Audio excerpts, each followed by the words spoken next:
Hai Lur, kita cek seberapa besar jiwa nasionalis pada dirimu. Siapakah yang kasih nama Indonesia di negara kita? Assalamualaikum, selamat datang di channel kesayangan Ibu Pertiwi Suka Nonton. Kali ini kita akan membahas film perang saudara namun bukan dari bangsa kita, berjudul Civil War. Film yang rilis pada tahun 2024 berkisah tentang seorang jurnalis yang meliput perang saudara kedua di Amerika akibat sistem pemerintahannya otoriter, di mana hal ini membuat negara ini benar-benar kacau. Yang jomblo, mari bikin kopi dulu untuk teman Anda nonton, daripada nggak ada teman sama sekali nanti kurang asyik nontonnya. Nggak dilarang kalau mau subscribe, like, dan dibagikan kepada gebetan Anda, siapa tahu bisa untuk bahan chattingan. Tanpa berlama-lama dan berkata-kata, mari ditonton lu.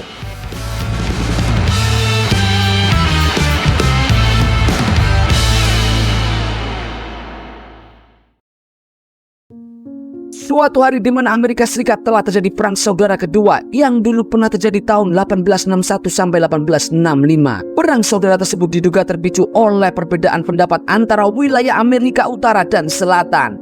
Di daerah Texas dan California memisahkan diri dan membentuk pasukan barat, sedangkan wilayah Florida membentuk persekutuan sendiri sehingga bagian wilayah yang mengabdi pada Amerika Serikat terhempit dan diserang.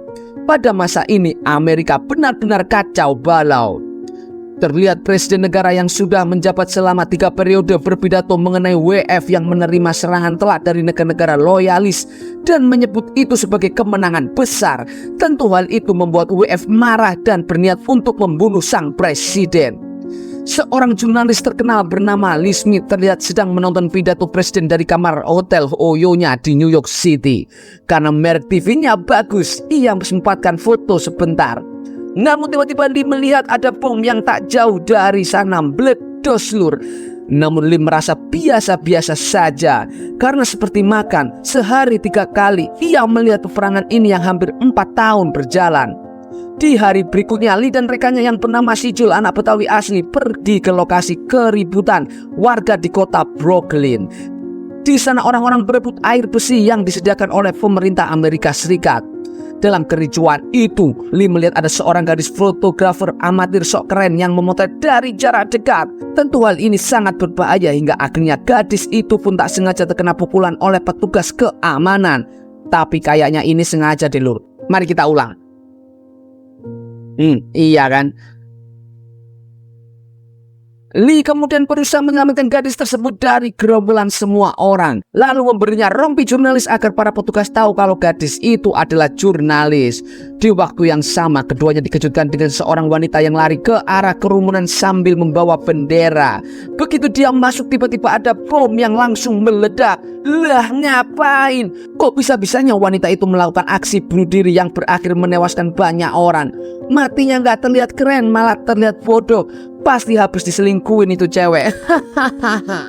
Dan bukannya pergi, Lee malah mendekati lokasi kejadian untuk mengambil gambar para korban. Di malam harinya, Lee dan Joel bergabung dengan para jurnalis di Hotel Bintang 5. Di sana keduanya bertemu dengan mentor mereka yang bernama Sammy, teman Pak Karni. Di sana Sammy bertanya apa rencana Lee dan Joel selanjutnya dalam meliput perang saudara ini. Keduanya lalu menjawab kalau besok mereka akan berangkat ke Washington DC untuk mewawancarai presiden secara langsung. Rencana mereka tentu saja membuat Sammy ketar-ketir karena akan melewati zona perang di negara tersebut. Tak cuma itu saja, si Joel dia juga tidak yakin jika presiden mau diwawancarai. Hal ini dikarenakan saat ini presiden menganggap jurnalis sebagai musuh. Meskipun rencana Lee agak gila, Sammy memohon kepada mereka agar mengajaknya karena kebetulan dia ingin pergi ke garis depan Charlottesville, Virginia. Setelah acara selesai, Lee memutuskan untuk pergi ke apartemennya. Tapi saat akan turun, ia bertemu dengan gadis fotografer tadi.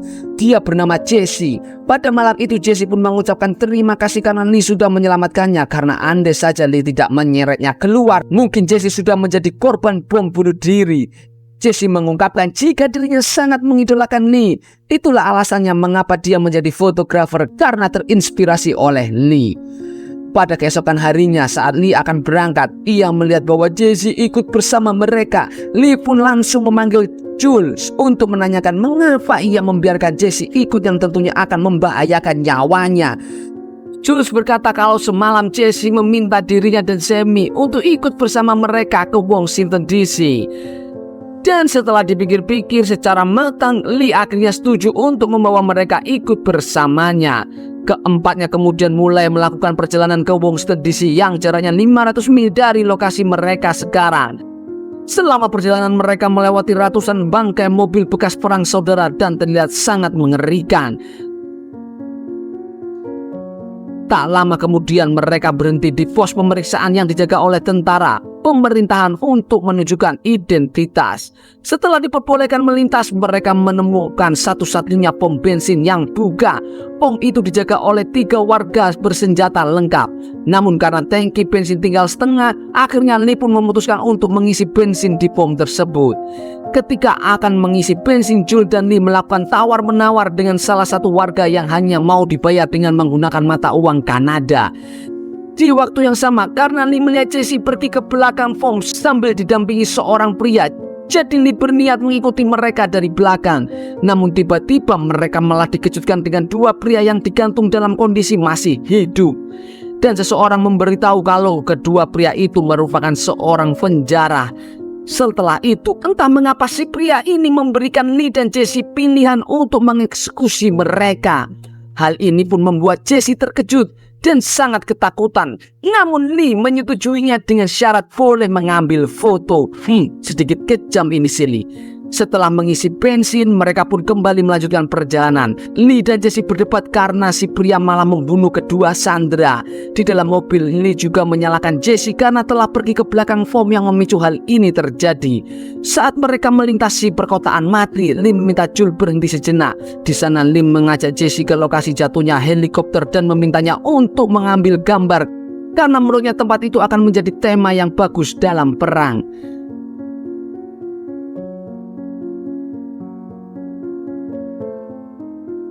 Di malam harinya mereka duduk di dekat mobil dan menyaksikan baku tembak dari kejauhan yang cahayanya menerangi langit malam menciptakan suasana tahun baru.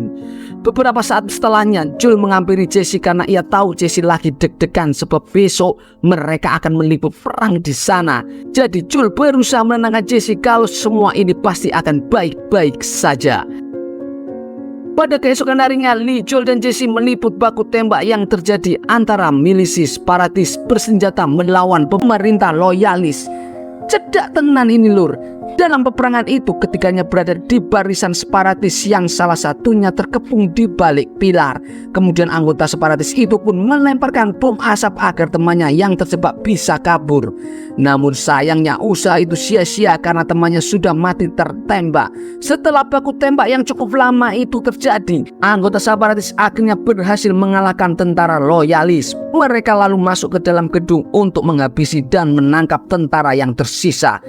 Ini jurnalis bayarannya berapa ya lur? Mereka juga masuk gedung loh. Para anggota juga berhasil menangkap 3 tentara dan langsung mengeksekusi mereka di lapangan terbuka.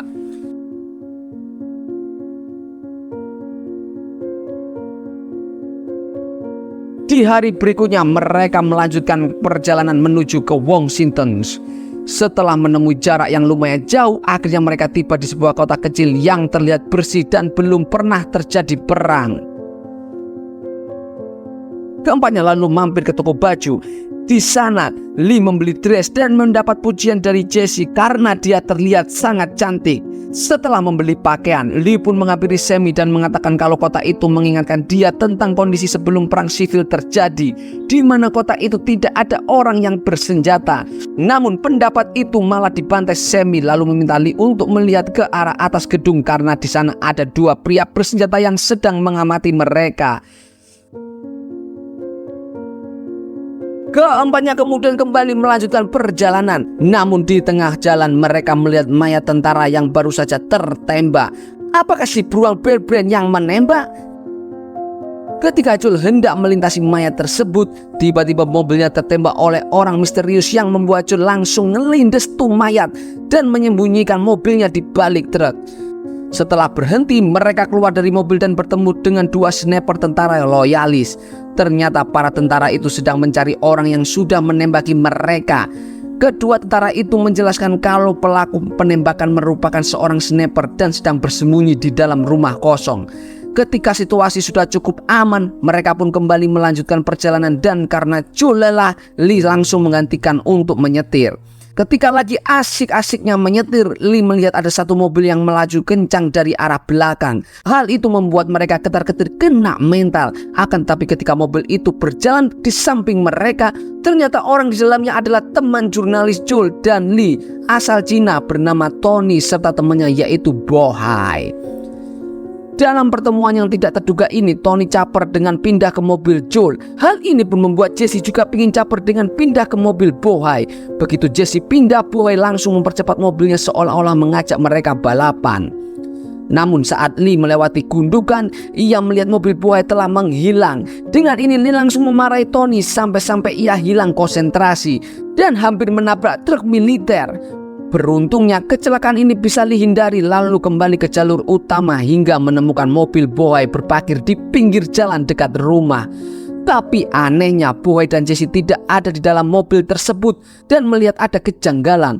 Mereka pun turun dari mobil untuk mencari keberadaan Bo Hai dan Jesse. Betapa terkejutnya mereka saat melihat Bo Hai dan Jesse disandra oleh 3 tentara loyalis. Ketiga tentara itu juga telah membunuh orang-orang lewat dan membuang mereka ke dalam kuburan yang dangkal. Menyadari Jesse akan dieksekusi, Lee dan yang lainnya pergi menghampiri mereka lalu Joel memberitahu ke pemimpinnya jika kedua orang ini adalah rekan jurnalisnya.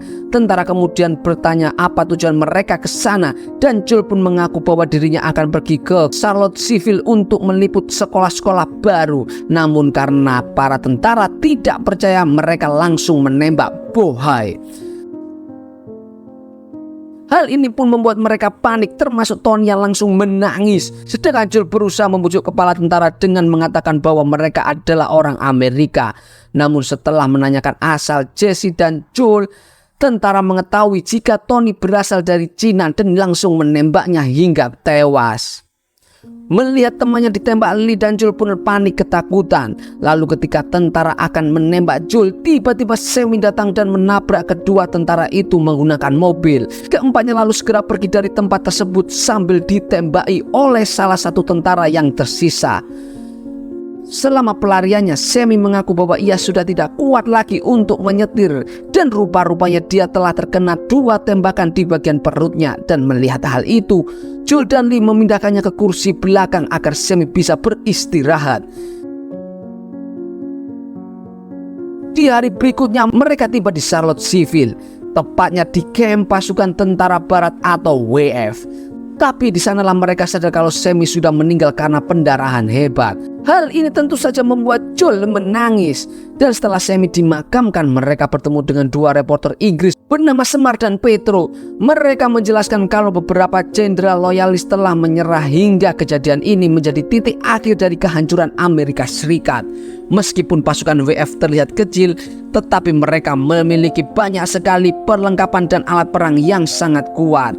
Mereka juga memasang bendera yang mirip dengan bendera Amerika, hanya saja bintangnya ada 2. Di siang harinya para pasukan WF mulai mengangkut alat tempur mereka, di mana semuanya akan pergi ke Washington DC untuk menyerbu Gedung Putih dan menangkap presiden. Di sini Lee dan tim bergabung dengan anggota WF. Lalu setelah melalui perjalanan yang cukup lama, mereka pun tiba di wilayah Gedung Putih yang menjadi zona perang. Dalam proses peliputan, Lee sama sekali tidak memotret apapun dan hanya memiliki tatapan kosong, seolah-olah Lee ini tidak menyangka apa yang sedang terjadi di tempat itu.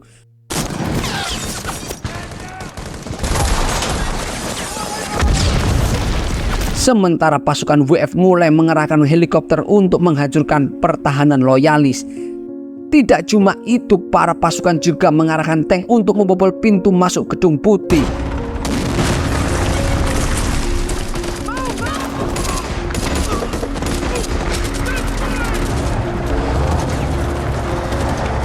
Setelah pintu gerbang terbobol, Joel mendapatkan informasi dari salah satu tentara WF kalau penangkapan presiden dibatalkan dan beralih ke rencana pembunuhan presiden. Informasi ini tentu membuat Jul kecewa karena misinya mewawancarai presiden gagal dan semuanya menjadi sia-sia. Di saat itu juga pasukan WF melihat presiden berusaha kabur menggunakan 3 mobil. Tapi dalam prosesnya para tentara WF menyerang sang presiden dan langsung menembaki ketiga mobil tersebut. Dalam serangan itu tidak ada satupun mobil presiden yang lolos dan langsung diberondong peluru. Namun setelah diperlihatkan, Lee menyadari bahwa presiden masih ada di dalam gedung putih. Lee dan tim pun memutuskan pergi ke gedung itu untuk mewawancarai presiden. Namun sayangnya mereka gagal karena pasukan WF ikut masuk ke dalam sana. Pasukan WF kemudian menyerbu pasukan agen rahasia yang menyatakan bahwa presiden siap menyerahkan diri. Tetapi tidak semudah itu. Kepala agen rahasia memiliki syarat, yaitu pasukan WF harus mengamankan dan membawanya ke tempat yang netral. Namun karena pasukan ini nggak blow on dan mengetahui jika ini adalah jebakan, mereka langsung menembak agen rahasia tersebut lalu lanjut dengan adu tembak dengan para pengawal presiden.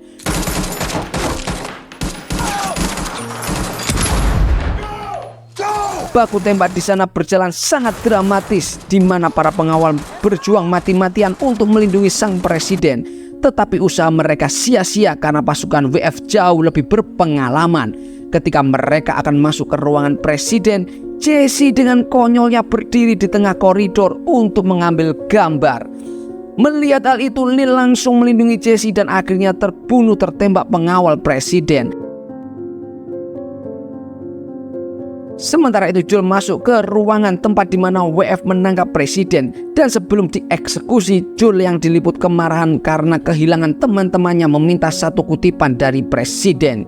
Sialnya Jul hanya mendapatkan 2 kata, yaitu hidup dinasti.